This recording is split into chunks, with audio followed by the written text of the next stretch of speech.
Hello my dear student. आज हम हिंदी के टारगेट 100 नंबर का प्रैक्टिस सेट करेंगे, जिसमें 25 क्वेश्चन है। यह हिंदी बुक का फर्स्ट चैप्टर का ऑब्जेक्टिव रहेगा। तो चलिए बिना देर किए हुए टॉपिक को और आगे बढ़ते हैं।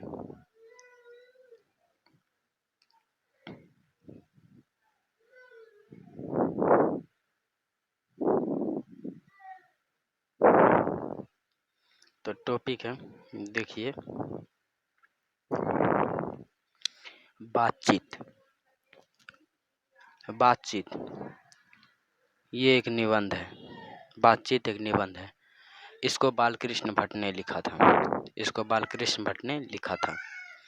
ठीक है, तो क्वेश्चन की ओर आगे बढ़ते हैं। क्वेश्चन कर रहा है, बातचीत शीर्षक निबंध के अनुसार रस का समुद्र किसकी बातचीत से उमड़ा चला आता है। नंबर 1 क्वेश्चन है, बातचीत शीर्षक निबंध के अनुसार समुद्र किनकी बातचीत से उमड़ा चला आता है। तो यह है, इसका आंसर है ए, दो हम सहेलियों के बातचीत से। अगला क्वेश्चन, बालकृष्ण भट्ट का जन्म कब हुआ था।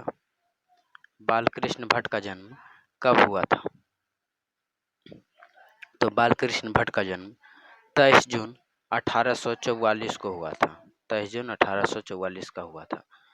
2 का बी। तीसरा क्वेश्चन, बालकृष्ण भट्ट का निवास स्थान कहाँ था। तो इनका निवास स्थान उत्तर प्रदेश इलाहाबाद। 3 का डी। इससे आगे चलते हैं। चौथा क्वेश्चन, बालकृष्ण भट्ट ने मोटा मोटी कुल कितने निबंध लिखे थे। तो ये कुल 1000 निबंध लिखे थे। 1000। 4 का ए। अगला क्वेश्चन, बालकृष्ण भट्ट किस काल के रचनाकार थे।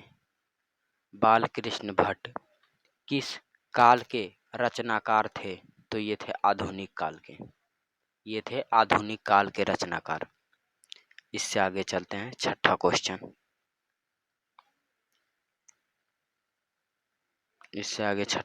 चलते हैं। छठा क्वेश्चन कह रहा है, बालकृष्ण भट्ट के पिता का नाम क्या था। तो बालकृष्ण भट्ट के पिता का नाम था बेनी प्रसाद भट्ट। ये 2020 में पूछा गया क्वेश्चन है। इससे आगे चलते हैं। बालकृष्ण भट्ट का निधन कब हुआ था। इनका निधन 20 जुलाई 1914 को हुआ था। 7 का सी। बालकृष्ण भट्ट का निधन कब हुआ था। 20 जुलाई 1914 को। वीडियो को शेयर कर दीजिएगा, वीडियो को कमेंट कर दीजिएगा और लाइक भी कर दीजिएगा। चलिए इससे आगे चलते हैं। 8 नंबर का क्वेश्चन, बालकृष्ण भट्ट की रचना बातचीत क्या है। यह एक ललित निबंध है। 8 का डी।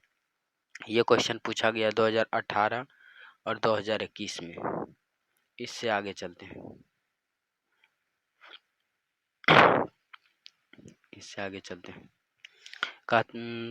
9वां क्वेश्चन कर रहा है, बालकृष्ण के प्रहसन का नाम बताएं। बालकृष्ण का प्रहसन का नाम था, पहला नाम था जैसा काम वैसा परिमाण, ये भी उसी का था।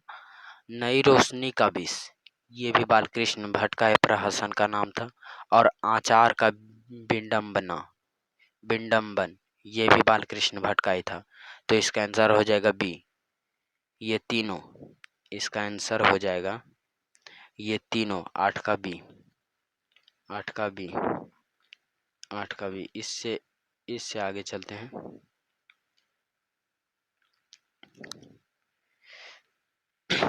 आगे का क्वेश्चन 10 नंबर कह रहा है, वाक शक्ति के अनेक फायदे में से दो फायदे कौन है? वाक शक्ति के अनेक फायदे में से दो फायदे कौन है? इसका आंसर हो जाएगा डी, स्पीच वक्तृता और बातचीत। स्पीच वक्तृता और बातचीत। आगे क्वेश्चन 11 क्वेश्चन। दमयंती स्वयंवर किस लेखक की रचना है? दमयंती स्वयंवर किस लेखक की रचना है? तो ये बालकृष्ण भट्ट की रचना है। 11 का सी। इससे आगे देखेंगे।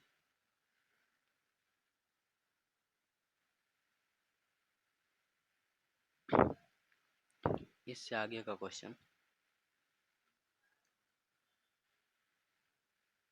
इससे आगे का क्वेश्चन कर रहा है 12 नंबर। बालकृष्ण भट्ट के मन में अध्ययन की रुचि एवं लालसा किसने जगाई थी? उसकी माता पार्वती ने। 12 का डी।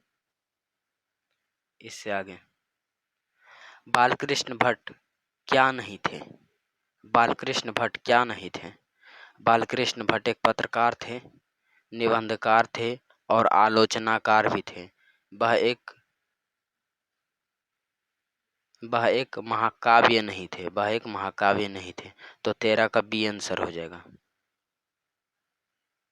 13 का बी, महाकाव्य। इससे आगे चलते हैं।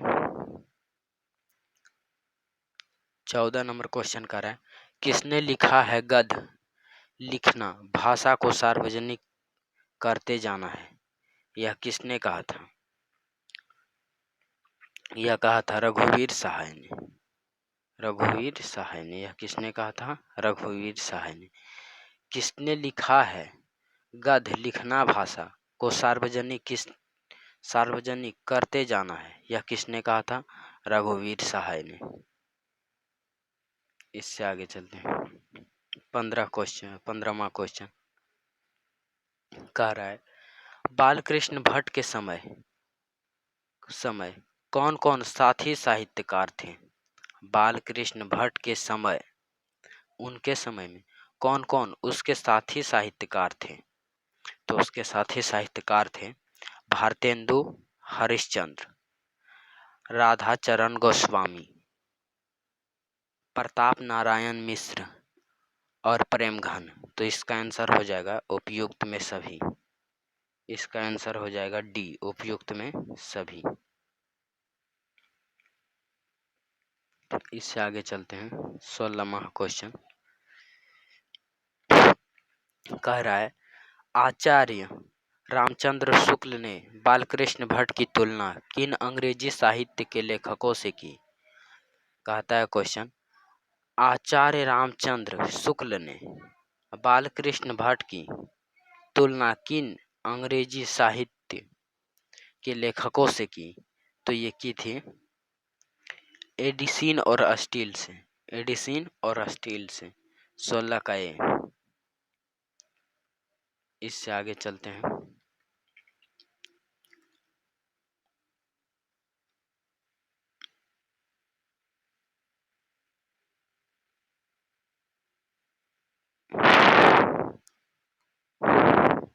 इससे आगे, चुंडखाने शब्द का अर्थ क्या है?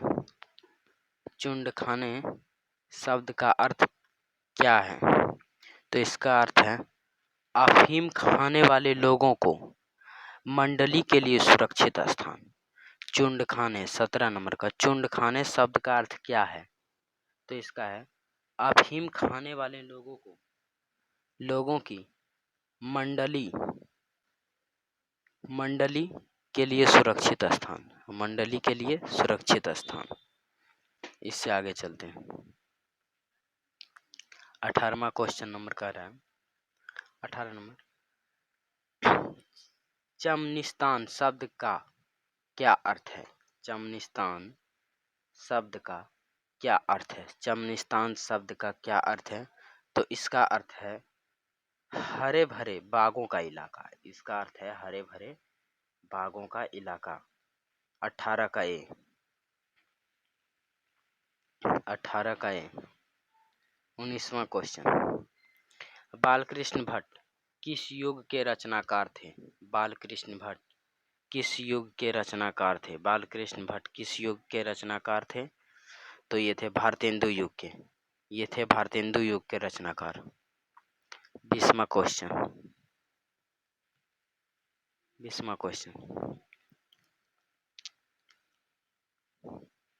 कह रहा है बेन जॉनसन ने क्या कहा था? बेन जॉनसन ने क्या कहा था? बेन जॉनसन ने क्या कहा था?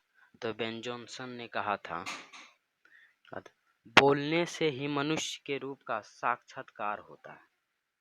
बोलने से ही मनुष्य के रूप का साक्षात्कार होता है। 20 का ए, बोलने से ही मनुष्य के रूप का साक्षात्कार होता है। 20 का ए, 20 का ए। 21 का एडिसन का मत क्या है? एडिसन का मत क्या है? एडिसन का मत क्या है? एडिसन का मत था असल बातचीत सिर्फ दो व्यक्तियों के बीच ही होता है। असल बातचीत सिर्फ दो व्यक्तियों के बीच ही होता है। इसका आंसर हो जाएगा बी, 21 का बी। इससे आगे शक्ति शब्द कौन लिंग है? शक्ति शब्द कौन लिंग है? शक्ति शब्द है स्त्रीलिंग। शक्ति शब्द है स्त्रीलिंग। 23वां क्वेश्चन नंबर, शेक्सपियर शब्द संज्ञा के किस भेद से के अंतर्गत आता है? शेक्सपियर शब्द संज्ञा के किस भेद के अंतर्गत आता है? तो ये आता है व्यक्तिवाचक संज्ञा के अंतर्गत। ये आता है व्यक्तिवाचक संज्ञा के अंतर्गत। इससे आगे 24वां क्वेश्चन, कौन सा उपन्यास बालकृष्ण भट्ट ने नहीं लिखा था? कौन सा उपन्यास बालकृष्ण भट्ट ने नहीं लिखा था? तो ये अजात शत्रु, जो बालकृष्ण भट्ट ने नहीं लिखा था। अजात शत्रु बालकृष्ण भट्ट ने नहीं लिखा था। लास्ट क्वेश्चन,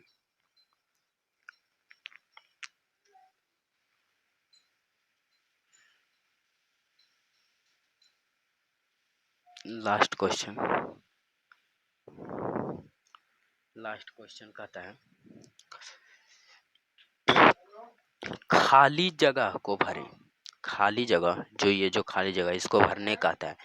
खाली जगह को भरें अनेक प्रकार की शक्तियां, अनेक प्रकार की शक्तियां जो वरदान की भांति ईश्वर ने मनुष्य को दी है। उनमें से